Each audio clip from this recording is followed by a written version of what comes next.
ತೋರಿಸುತ್ತಿರುವ ಹಾಗೆಯೇ ನಿಮ್ಮ ಬೆರಳಿನ ಸಹಾಯದಿಂದ ಅಂದರೆ ನಿಮ್ಮ ಉಂಗುರದ ಬೆರಳನ್ನು ಮಡಚಿ ನೀವು ಈ ಒಂದು ಮಂತ್ರವನ್ನು ಪಠಿಸಬೇಕು. ಈ ರೀತಿಯಾಗಿ ನೀವು ಮಾಡುವುದರಿಂದ ನೀವು ಇಷ್ಟಪಟ್ಟವರು ಕೇವಲ 5 ನಿಮಿಷದ ಒಳಗಾಗಿ ನಿಮ್ಮ ಕೈವಶವಾಗಿ ಬಿಡುತ್ತಾರೆ. ಇದು ಬಹಳ ಶಕ್ತಿಶಾಲಿಯಾದಂತಹ ವಶೀಕರಣ ತಂತ್ರವಾಗಿದೆ. ದಯವಿಟ್ಟು ಈ ತಂತ್ರವನ್ನು ಕೆಟ್ಟದ್ದಕ್ಕೆ ಬಳಸಬೇಡಿ, ಒಳ್ಳೆಯದಕ್ಕೆ ಬಳಸಿ.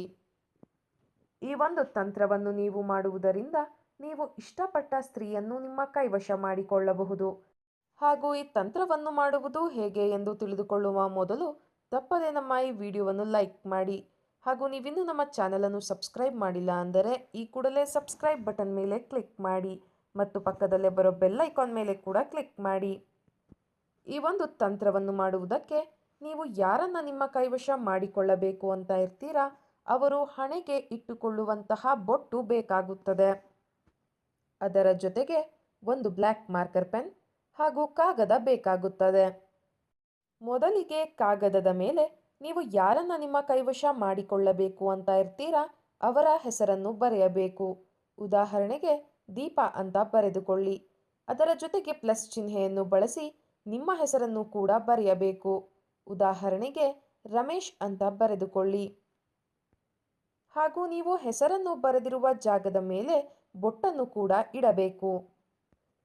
ಹಾಗೂ ಹೆಸರಿನ ಕೆಳಭಾಗದಲ್ಲಿ ನಾವು ಹೇಳಿಕೊಡುವಂತಹ ಈ ಒಂದು ಶಕ್ತಿಶಾಲಿಯಾದಂತಹ ವಶೀಕರಣ ಮಂತ್ರವನ್ನು ಬರೆದುಕೊಳ್ಳಬೇಕು.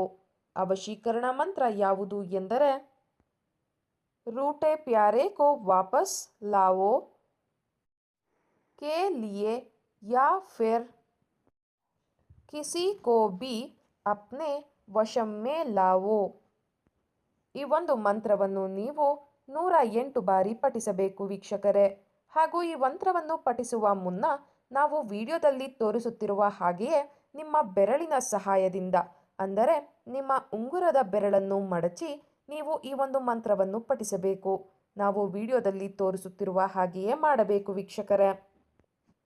ಈ ರೀತಿಯಾಗಿ ನೀವು ಮಾಡುವುದರಿಂದ ನೀವು ಇಷ್ಟಪಟ್ಟವರು ಕೇವಲ 5 ನಿಮಿಷದ ಒಳಗಾಗಿ ನಿಮ್ಮ ಕೈವಶವಾಗಿ ಬಿಡುತ್ತಾರೆ. ಇದು ಬಹಳ ಶಕ್ತಿಶಾಲಿಯಾದಂತಹ ವಶೀಕರಣ ತಂತ್ರವಾಗಿದೆ. ದಯವಿಟ್ಟು ಈ ತಂತ್ರವನ್ನು ಕೆಟ್ಟದ್ದಕ್ಕೆ ಬಳಸಬೇಡಿ, ಒಳ್ಳೆಯದಕ್ಕೆ ಬಳಸಿ. ಹಾಗೂ ನಮ್ಮ ಈ ವಶೀಕರಣ ವಿಡಿಯೋ ನಿಮಗೆ ಇಷ್ಟ ಆದಲ್ಲಿ ವಿಡಿಯೋವನ್ನು ಲೈಕ್ ಮಾಡಿ, ಶೇರ್ ಮಾಡಿ ಹಾಗೂ ಕಮೆಂಟ್ ಮಾಡಿ. ವಿಡಿಯೋ ನೋಡಿದ ಎಲ್ಲರಿಗೂ ಕೂಡ ಧನ್ಯವಾದಗಳು.